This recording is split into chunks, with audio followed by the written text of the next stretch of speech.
Hey guys, welcome to Faith, Family, and Football. I'm your host, Jordan Capel, a believer, a family man, and a lifelong student of the game. Inside this podcast, we dive into what matters most: a strong faith, a strong family, and a strong foundation through the game we love.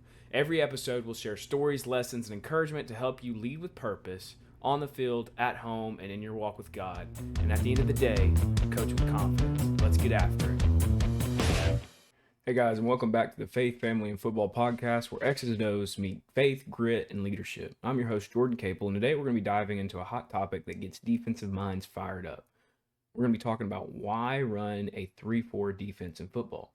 Now, if you've ever stood on a sideline staring down a no-huddle spread offense, trying to make the in-game adjustments on the fly, you know how important that it is to be versatile. And that's kind of where the 3-4 comes in. Let me break it down. The 3-4 defense, again, you have 3 down linemen, 4 linebackers.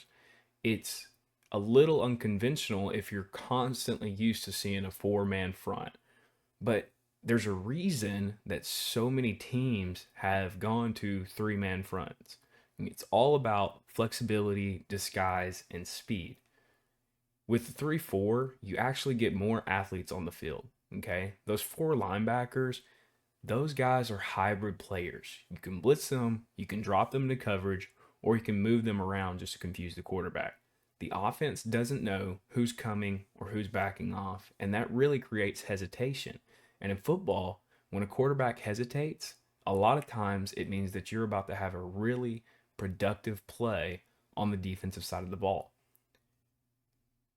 With so many teams in offenses being able to spread them and creating mismatches, the 3-4 gives you a lot more coverage options than what you're able to do within a 4-man front. Because of the way that you're able to move, because somebody's detached and covering a little bit extra space, you're going to be able to protect yourself in coverage against RPOs and things like that much better than what you're normally going to be able to do in a 4-man front. Now, you say, well, what about the run game? A lot of people think that the 3-4 is really soft against the run, but that's just not true, okay? If you get a nose guard who can really dominate the inside of the box, then you're able to still play really sound against the run. Now, again, I'm not a big double team nose type of guy. I'm a slant, the defensive line. So what we do kind of prevents you from running in a certain gap. Now, a lot of teams that teach double team with the nose. If I have a big nose and he can eat up double teams, that's awesome. But in high school, you're not going to be guaranteed to have that year after year after year. So you have to be able to adapt your system to what you have coming in for the next season. All right. And so, really, whether you're a high school coach looking to maximize the talent or you're just trying to build a defense with versatility and agility, the 3-4 is probably going to be something that's worth looking into. Okay. Because in the next slide, right, I'm going to talk a little bit about why I swapped over to the 3-4. And what might shock you is that I didn't work in a 3-4 defense a majority of my career. All right. Most of my defensive coaching experience has actually been within 4-man fronts. All right. I worked within a program that based out of a 4-3, 4-2 hybrid. And we were 4 down over 95% of the time in the span of nearly 6 years. And actually, in that time, we were winning state championships within the 4-man system, and we were making deep runs in the playoffs. And so that really probably brings up the question: why switch? Right? If you're having this type of success in a 4-man front, why switch? Okay.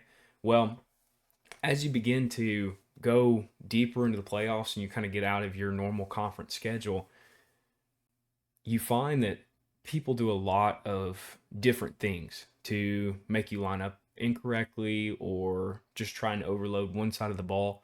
And as you begin to see that more and more, it becomes much more advantageous to have guys that can quickly adjust while keeping your box integrity.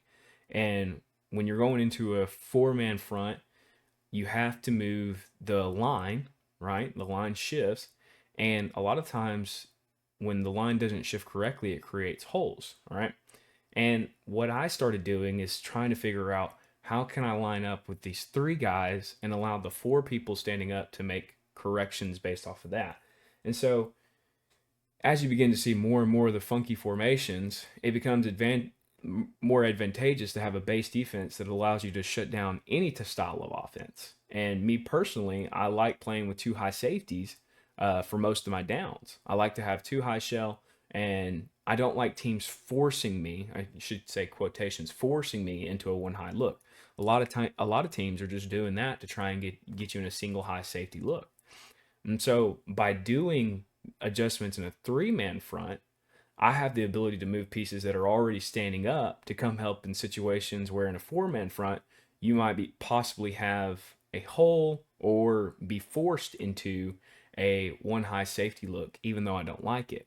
And so really it just allowed that versatility when it came to game planning. It's like you start scheming it up. You're like, man, the three-man front can work against this. It could work against this. It could work against this. And over time, as I began researching more and more and became more comfortable with the three-man front, I just began to fall in love with it more and more. And now, there are five main reasons that I really enjoy working in a three-man front. Okay, number one, angles. All right, the angles within the defense make it hard to block. So if you have a nose straight in your face and you have to snap the ball then block, it is a very difficult job to do. Now, centers who are experienced, who've played multiple snaps, they may not have a problem with it. But think about the younger centers, okay, in your program.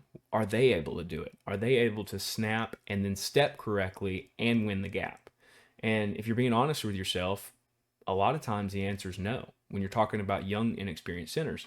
And so when you take somebody who is probably a very good athlete and put them right in the face of the center, and you're forcing that center to snap and block the entire game, and he doesn't have an angle to do so, it's a tough job. So you're essentially saying to the offense, you have to help out with this guy. This is going to demand a double team.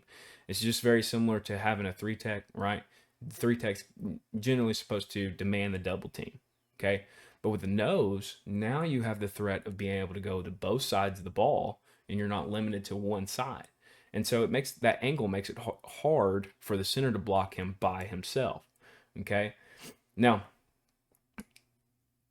in my system, okay, we generally will play head up on everybody, and we're going to slant, okay? Now, you can have calls that get you out of that stuff, but when we play, we're going to be head up and we're going to be slanting probably 70 to 80% of the snaps. And so if I wasn't doing that, or if I wasn't comfortable doing that, I would just line up in a 4-eye, right? You could do 0-4 eyes. Either way, this is a hard block because as an offense, you have to secure the B gap because the 4-eye is there, right? And the C gap defender is detached because you have an outside linebacker. So how can a tackle get to the C gap, right, and then feel comfortable enough with somebody else taking care of the 4-eye? It just doesn't happen. And so you're kind of eliminating a lot of those plays that you would naturally see in four-man fronts. And so it's difficult, and offenses have such an extra hard time being able to block those guys, okay? And so now you're kind of taking away some of those natural blocking angles that they get used to seeing within four-man fronts because you're in a three-man front and they may not see it all the time, right? Second thing, especially at the high school level, is finding positions, right? Unless you're at a large school, linemen are a tough position to find. Now, sometimes you have groups that have a lot of numbers, and then sometimes you have groups that have very little numbers, okay? If you ever listen to high school coaches talk, a lot of times they'll talk about small offensive linemen. They'll talk about how small their guard is. They'll talk about how small the tackle is. Okay. And so what I want you to do is think about your team. All right. How many linemen do you have in total? Okay. And how many of them are going to be playing for you, is what I should say. How many of them are going to be able to step onto the field? All right. So you have a total number of linemen. All right. Take that number and now condense it down to the number that are ready to play this coming up season. Right. How many of those are going to already start on offense? Okay. So how many now, after you do that math, how many now do you have left to play defense? Or are you forcing them to play both ways? Right? So you have to play 5 on the offensive line. Okay. So how many do you have left over to play defense? Okay. And now you think about, well, if so and so gets injured, do I have a good sub for him? Okay. Or are we forcing a guy to play both ways? And sometimes that happens, right? Especially at the high school level, a lot of your dudes have to play both ways in order for you to be successful, right? In a 3-man front, I only have to find 3 linemen that are able to start. Okay. And with the 3-man front, I can do rotations much easier and much smoother and keep those guys that are playing both ways fresh, right? I can get guys in there and make them break down the reps. And so that way there's more productivity, not just on defense, but on offense too. You don't have to worry about them getting fatigued all the time because I got a rotation going. All right. They're not having to sit there and play the whole game. Um, it just really helps keep guys fresher on both sides of the ball, right? And the fresher they are, generally, the more productivity you'll have in their blocking, in their defense, right? And so it's just so much better to be able to go in there and say, I only have to look for 3 linemen. Give me 3 linemen, okay, and we'll make this work, right? And then any extras, they're rotating in, you're keeping guys fresh, and you're just able to fight in the game a lot better than what you do when you're forced into a 4-man front and you don't have bodies or you don't have the extra spell guy who can take the breaks and things like that. And of course, we talked about this a little bit already, but number 4 is cover better. I just think that when you look at the 3-4, okay, and you look at the base alignment in the 3-4, you have 2 high safeties. Well, at least I do most of the time. You have the 2 high safeties, but you also have the spacing between the inside linebackers, the outside linebackers, and there's not a whole lot of holes. Okay, this allows for you to kind of eliminate a lot of those RPO style conflict players, and if they do start RPOing you, right?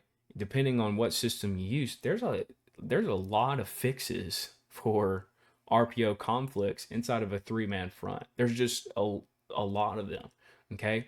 And I'm not the type of person who's just going to send 3-man pressure, all right?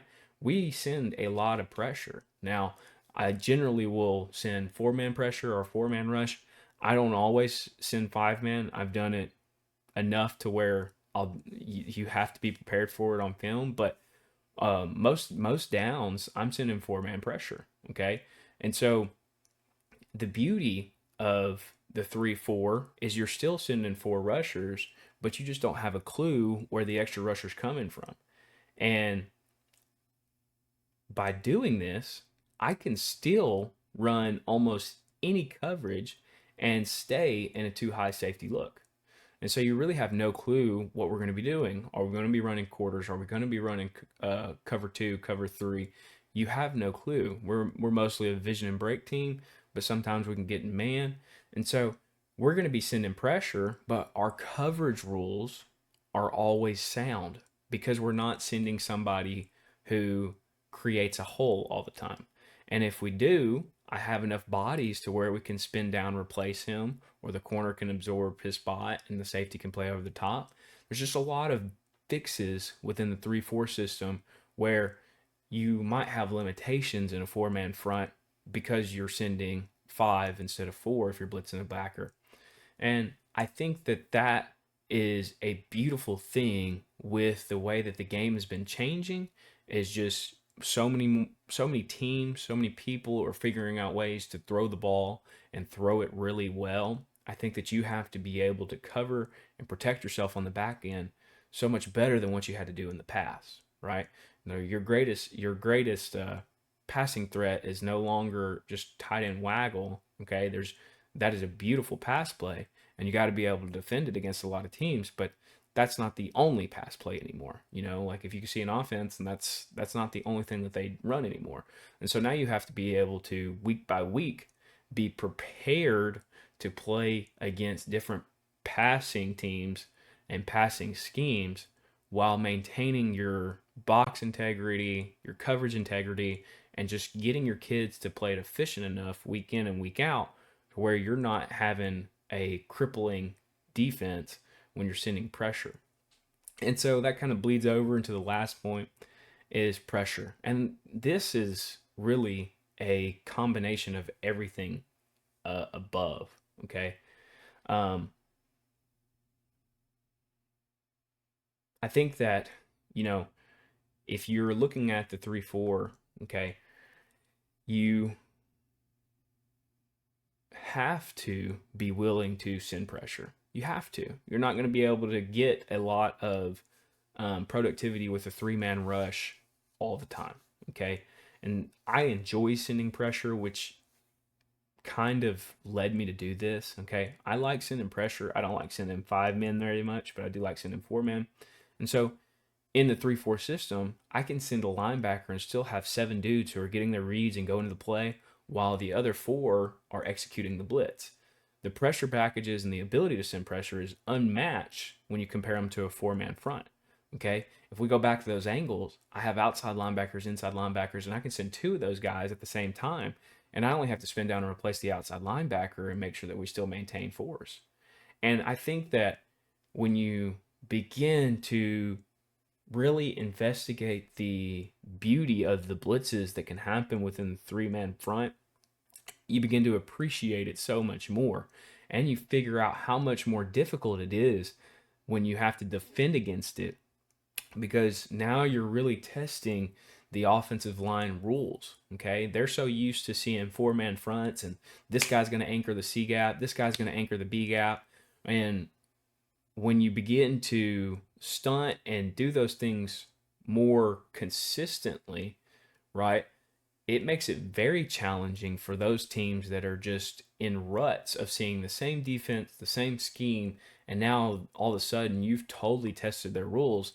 A lot of offensive linemen can't keep up with that. Okay. And so when you start doing that and you start learning about it, it really becomes so much easier to kind of see it overall. And I kind of forgot one of the points in there. I got ahead of myself. So let's jump up at part number 3. Easy fronts. Okay.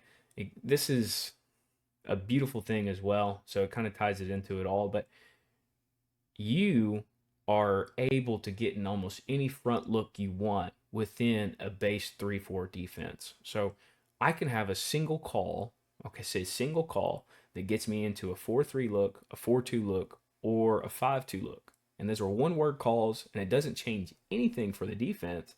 And you say, well, how is that possible? Well, it's really just built within blitz packages. So I can call, an outside linebacker blitz and tag show.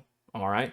And so instead of blitzing right then, right, they go show. Well, if I call an outside linebacker blitz and they tag show, well, the line shifts the gap that they're slanting to, and all of a sudden I have a 4-man front.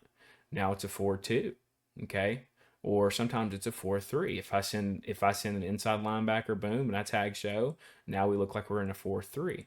Is it executed the same, or the rules the same as a base 4-3 read defense? Is it the same as what we were coaching when we went to the state championship? The answer is no, but you're having that shift, right?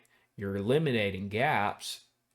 Everyone who stays knows who their read is, and they're able to play and fit the same way. Okay. But the beautiful thing is that if I don't like a package, okay, if they give me something funky, I'm like, oh, I wish we were in a 4-man front here, or XYZ, okay. Well, then you tag it, and now you're in a 4-man front look. Everybody's been assigned a gap because the blitz rules remain the same, and boom, you're ready to go. Now, again, is that something that you want to live in down after down after down? Probably not. Okay. If I get in a situation where we have to roll down because of a tight end or something, and we have to go over there and get them, and my outside linebacker just can't handle the tight end, I'm probably going to take a bigger body and just tell him, hey, you're responsible for the tight end, but everybody else's rules stay the same. And then that's kind of the beautiful thing about the 3-4 is it's not always a complicated fix. It's just getting somebody in there that can do the job. And when you begin to see that and you begin to watch film and say, hey, we can line up to this in the 3-4, we can line up to this in the 3-4, and all the rules can remain the same, it just becomes easier for your defense week after week, and they're able to play faster. They're able to cover better, and you just begin to see all these benefits within your program. And I think that's just a really beautiful thing. And so here in just a minute, we're going to take a short break, but I want to go over some of the base blitzes that we use within the 3-4 system, why I love it, and just kind of talk a little bit on chalk about why we run the 3-4 and the benefits that I see from it. So make sure you stay around. I'll see you in a little bit. Hey coach, real quick, if you're getting value from this episode, I've got a small favor to ask. Take a second and share this video with another coach who could use a little extra encouragement today. Whether it's a teammate, someone in your district, or even a coach you look up to, pass it along. The mission here is to help build coaches up just like you, and it starts by spreading the word. So hit that share button, send it to a friend, and let's keep making an impact together. Thanks for being part of the team. Welcome back, guys. So if you're watching this, you have a chalkboard in front of you that's got the base 3-4 alignment versus doubles. I just wanted to get on here and talk a little bit about how we might be able to maintain coverage integrity while also sending pressure, and how that looks differently than what you would see in a forefront. And so if you have a forefront, you're really limited to the amount of rushers that you want to send while maintaining coverage on the back end. So I can send 4 rushers and it look different every single time, whereas most of the time the defensive line on a 4-man front, they're going to be doing a lot of the same stuff down after down. And when you begin to see that as an offensive line coach, it becomes easy to kind of get complacent because you're playing 4-man team after 4-man team after 4-man team.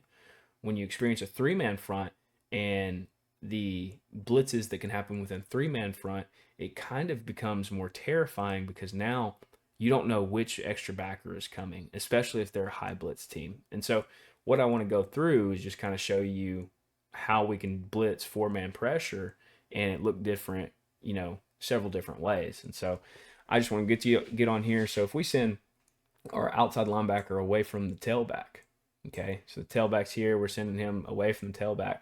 I can pinch the defensive line, which means my defensive ends are going to go inside. My nose is, he's going to follow his rule. So you can say away from the tailback to the tailback. It doesn't really matter. And now we only have one open A gap. Okay. So we have what would generally be a free escaping linebacker. So now he doesn't have any gap responsibility. He's just with flow. And then one backer on the backside has a gap. So it's a super simple way. And if we flip the play, we basically get to pinch the same way. The nose can slant the different way. It doesn't really matter. It just, you have to figure out a base and what works best for you. And then you have a whole different play backside now. And when it comes to coverage, it's like, okay, well, I can still run cover 2. I could run quarters, but I'm giving away the flat. So I'm not going to run quarters, especially in doubles, because he's going to have an easy out. Now, the linebacker would be screaming in his face, so maybe not.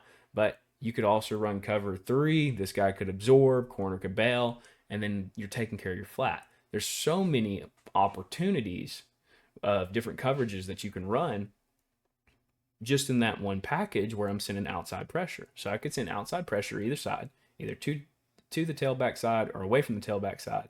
Defensive line's doing the same thing, and we're doing a generic coverage that our kids run week after week, okay?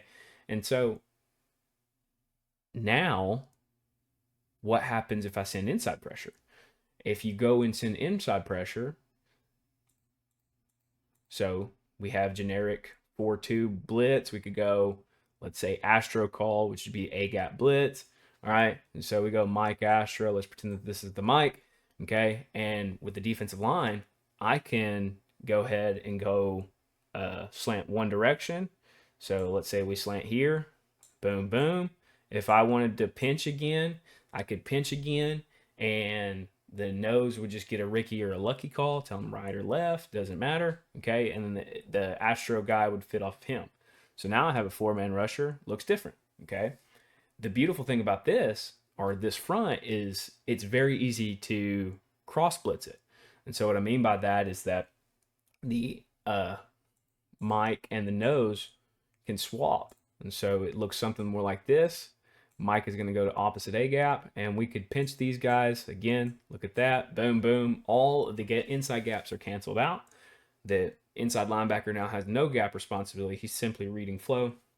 Your outside linebacker is playing force, and your safeties are playing fill and replace.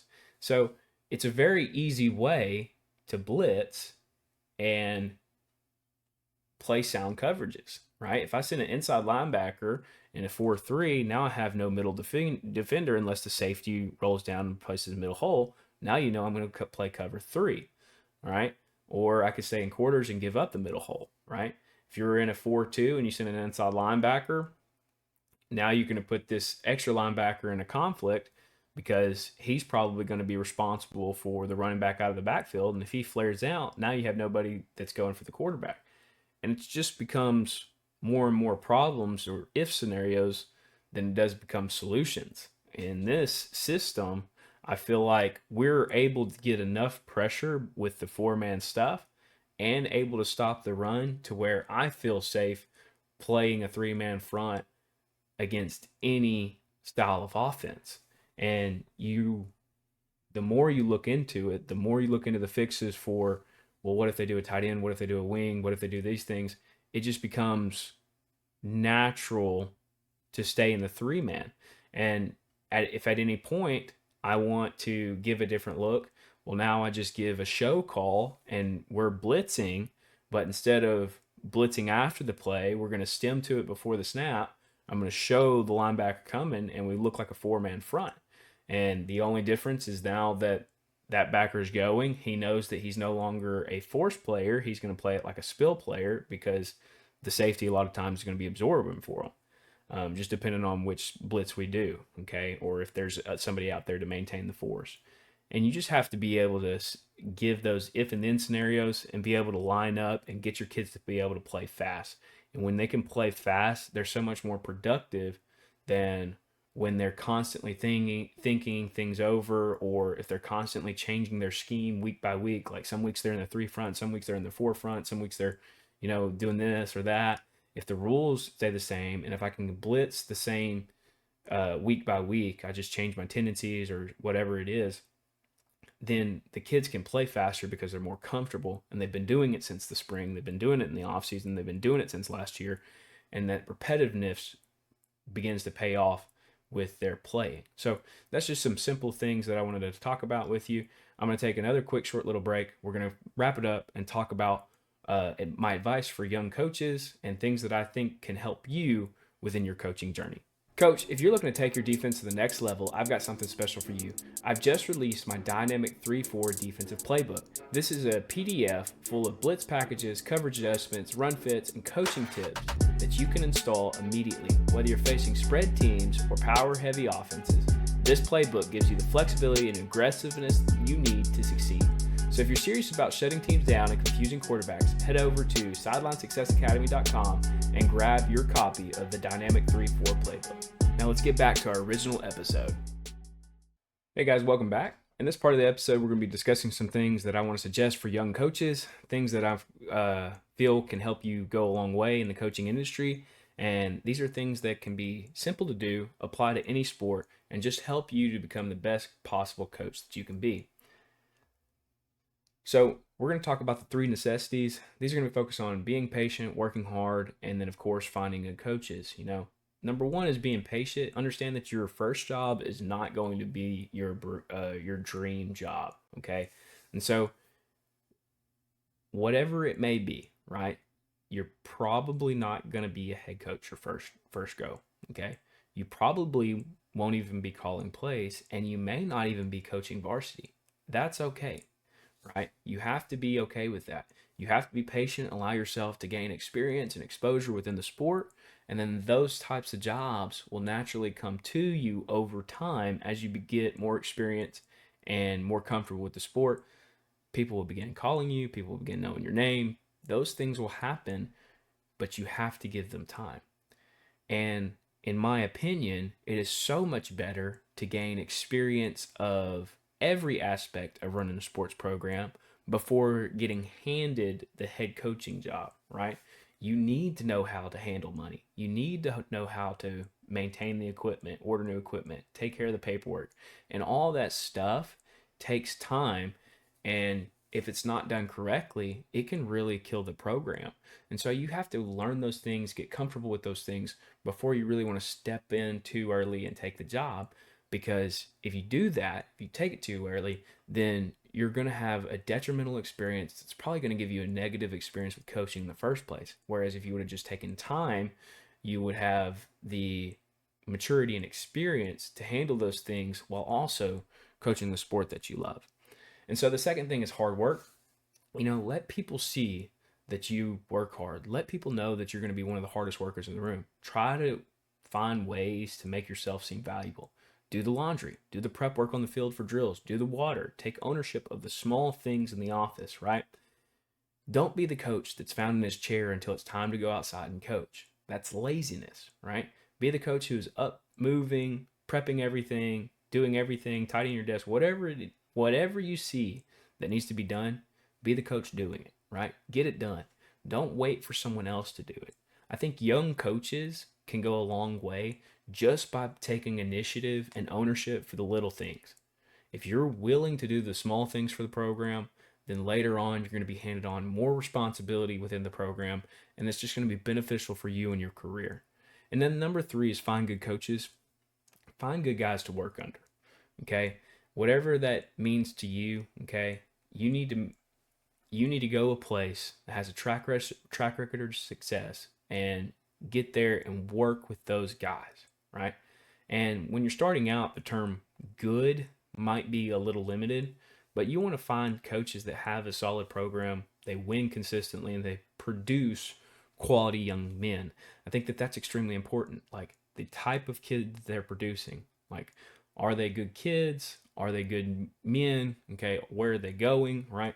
You want to find coaches that align with your values and build a program that replicates what you would want, okay? And if you can't find that type of coach in the office, then it's probably time to move on. I think it's extremely important to surround yourself with coaches that not only know football, but care about the kids and their personal development. Coaches can win and be crap human beings. If you think about coaches who are just arrogant, egotistical, full of selfishness, it happens more than you would think, right? So, what I would recommend doing is trying to surround yourself with the type of coach that you want to become, right? You can be a successful coach and be a human who cares about the kids, right? Those things are allowed, right? So, make sure that you find that type of coach. And if you can't find that type of coach, try and find somebody on social media, somebody that you resonate with, and just get in touch with them, build a relationship that way. I have coaches that have moved on to different parts of the state, moved on to totally different states, and we still maintain that type of relationship. We call each other, we text each other, we check in, and your network is not always just limited to your area code. And you, especially in today's generation, like you have so many avenues of communication through your social media, through your phone, that you're no longer limited by your area code. So get out there, build those relationships, and really focus on becoming the best possible coach that you can be and what that means to you. So those are the 3 necessities. A couple of recommendations. These aren't things that I think would be are necessary to be successful, but these are things that I would do as a young coach. All right. And so number 1 is travel, being able to move. If you are a young unmarried coach, I highly suggest you travel. Get out there, explore your state, go to different areas, get to know coaches, build 2 years here, 3 years here, 1 year here, do your little journey and be willing to put yourself out there, right? I think there's a beauty to that. Like I joke all the time. I tell coaches now, like if I went back in the game and I was single, unmarried man, I'd buy a camper and I would just go and I would move to different parts of the state. Boom, boom, boom. Right? I would do my little journey, right? But I came into the career as a married man, which really kind of limits you to the traveling because it just doesn't affect me.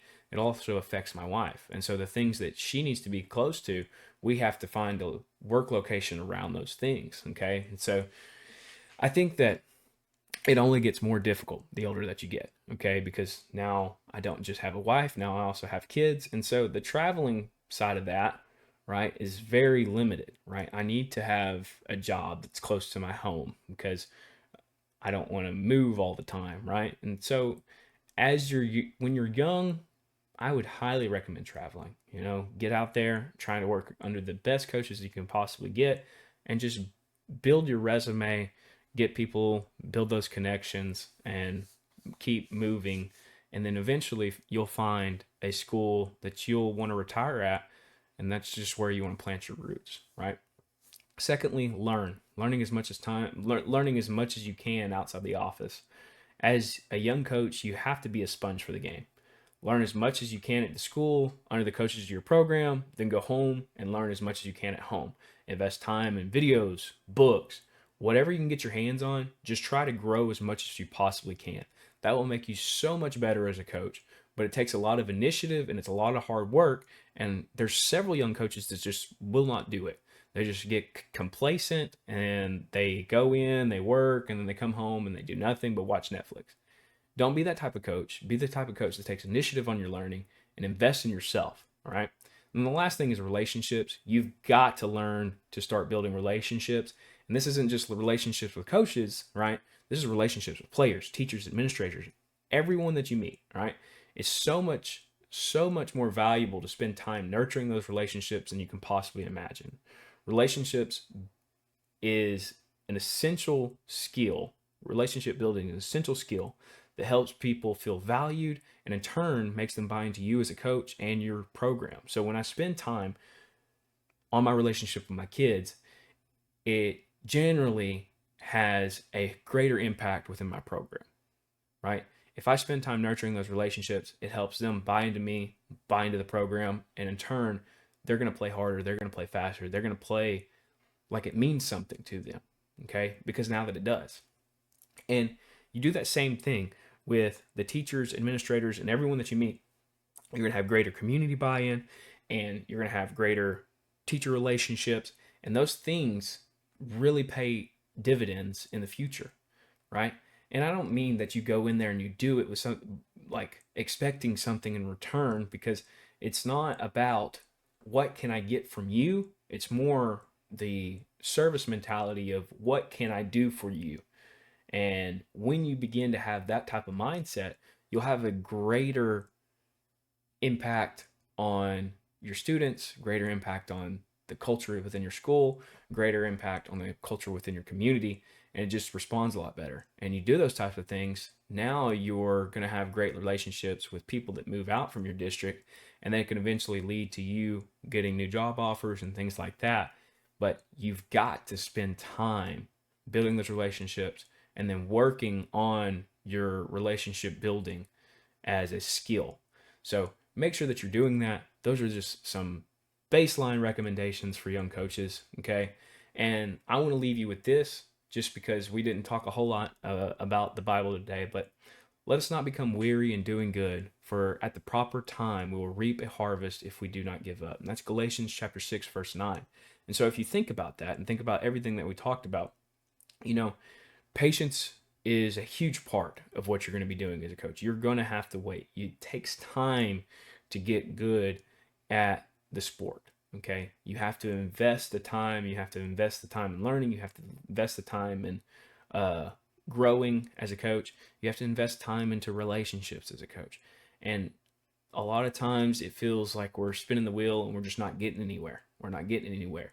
But eventually, right? Eventually, God will bless you and he'll take care of you. And he wants you to be successful in this field. I know he wants you to be successful in this field, but you have to be willing to do the hard work and do it for him and give him the glory. Thank you guys so much for watching.